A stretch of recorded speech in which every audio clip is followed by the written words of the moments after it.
Easy ആയിട്ടും fast ആയിട്ടും ഒരു അടിപൊളി മിക്സർ ഉണ്ടാക്കിയാലോ. പക്ഷെ ആയിരത്തിന്റെ പേര് കേട്ടാ നിങ്ങൾ ഞെട്ടിപ്പോവും. പാവയ്ക്ക വെച്ചാണ് നമ്മള് മിക്സർ ഉണ്ടാക്കാൻ പോണേ. അപ്പൊ സമയം കളയണ്ട, ഉടനെ വീഡിയോയിലേക്ക് പോവാം.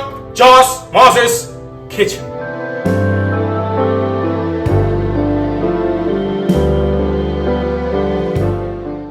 നമുക്ക് ഈ മിക്സർ ഉണ്ടാക്കാനായിട്ട് അതിന് നമ്മുടെ പാവയ്ക്ക അങ്ങോട്ട് ക്ലീൻ ചെയ്യാം.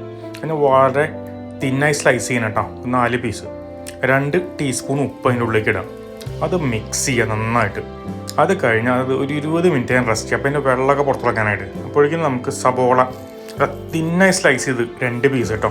അത് നല്ല ചൂടുള്ള ഓയിലിൽ ഇതേപോലെ അങ്ങോട്ട് ഇട്ട് ഇടയ്ക്കൊന്ന് മിക്സ് ചെയ്ത് കൊടുത്ത് നല്ല ഗോൾഡൻ കളറിലതേ കരിയരുത് കേട്ടോ. അങ്ങോട്ട് മാറ്റി വെച്ചേക്കാം. അതിന് ആ ഓയിലിലേക്ക് തന്നെ കുറച്ച് 1 കപ്പ് നമ്മുടെ കപ്പലണ്ടി ഇട്ട് അതും ഫ്രൈ ചെയ്ത് അതിൻ്റെ ഓയിൽ മൊത്തം ഊറ്റി കളഞ്ഞ് അതും അങ്ങോട്ട് മാറ്റി വെച്ചേക്കാം. അതിന് കുറച്ച് കറിവേപ്പില അത് നല്ല ക്രിസ്പായിട്ട് ഫ്രൈ ചെയ്തെടുത്തേക്കാം. പിന്നെ ഒരു 5 പീസ് ചുവപ്പുമുളക്, നമ്മുടെ ഉണക്കമുളക്, അതും വറുത്ത് ഒരു സൈഡിലേക്ക് വെച്ചേക്കാം. ഇനി നമ്മുടെ പാവയ്ക്കയുടെ വെള്ളം അങ്ങനെ നന്നായിട്ട് സ്ക്യൂസ് ചെയ്ത് കളയാം. ഫുൾ വെള്ളം കളഞ്ഞ് ഒരു പ്ലേറ്റിലേക്ക് മാറ്റി ഒരു 3 ടേബിൾ സ്പൂൺ കോൺസ്റ്റാർച്ച് ചേർത്ത് ഇതേപോലെ നന്നായിട്ടാണ്ട് മിക്സ് ചെയ്ത് ഫുള്ളായിട്ട് കോട്ട് ചെയ്യണം. അത് കഴിഞ്ഞാൽ അതേ ഓയിലിലേക്ക് തന്നെ അതും ഫ്രൈ ചെയ്തങ്ങോട്ട് എടുക്കാം. നല്ല ക്രിസ്പായിട്ട് ഇതിങ്ങനെ വിടിയിച്ച് കൊടുക്കണം കേട്ടോ. അത് ഒറ്റ കട്ടയാവരുത്. ഇങ്ങനെ വിടിയിച്ച് നല്ല ക്രിസ്പായിട്ടും ക്രഞ്ചി ആയിട്ടും ഫ്രൈ ചെയ്തെടുത്ത് അതും അങ്ങോട്ട് മാറ്റി വെച്ചേക്കാം. ഇനി ഒരു ബോളിലേക്ക് നമ്മുടെ സബോള ഫ്രൈ ചെയ്ത് വെച്ചത്, കപ്പലണ്ടി, കറിവേപ്പില, പിന്നെ നമ്മുടെ ഉണക്കമുളക് അതിങ്ങനെ പൊടിച്ചങ്ങോട്ട് ചേർക്കണം കേട്ടോ. പിന്നെ നമ്മുടെ ക്രിസ്പായുള്ള പാവയ്ക്കും അതെല്ലാം കൂടി ഒരു ബോളിലങ്ങോട്ട് ഇട്ട് വെച്ചേക്കാം. ഇനി നമുക്കിതിൽ ഒരു ഇമ്പോർട്ടൻ്റ് കാര്യം ചെയ്യണം. അതായത് നമ്മുടെ അതിനൊരു എരിവ് കൂട്ടുന്ന ഒരു സ്പൈസ് മിക്സ് ഉണ്ടാക്കണം. അതിലേക്ക് ഒരു ബോളിലേക്ക് 2 ടീസ്പൂൺ മുളക് പൊടി, 1/2 ടീസ്പൂൺ കുരുമുളക് പൊടി, 1/2 teaspoon black salt, 1/2 teaspoon chat masala. അതിൻ്റെ കട്ടയൊക്കെ ഒന്ന് ഉടച്ച് നന്നായിട്ട് അങ്ങോട്ട് മിക്സ് ചെയ്യാം.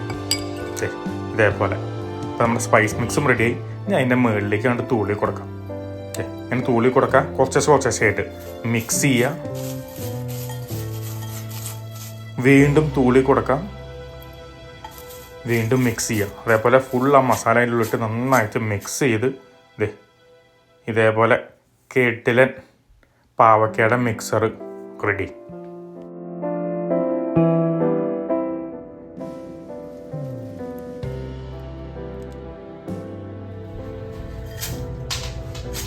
നമ്മുടെ മിക്സർ റെഡി. വളരെ ഈസിയിൽ ഉണ്ടാക്കാനായിട്ട്. ഇനി അതെങ്ങനെ എടുക്കാം?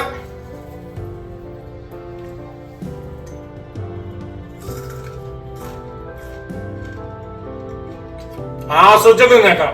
പിന്നെ ആ സബ്സ്ക്രൈബ് ബട്ടൺ നിൽക്കണേ. Okay, by.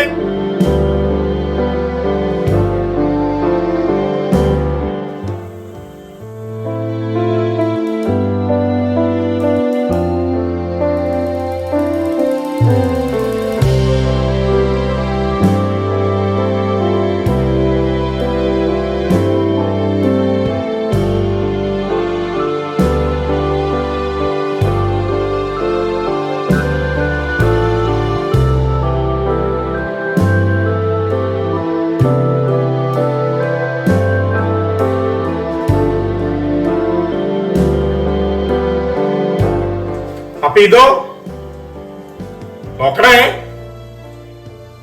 ഈ റെസിപ്പിയും നിങ്ങളും ട്രൈ ചെയ്ത് നോക്കണേ. പിന്നെ ഇതും മറക്കല്ലേ.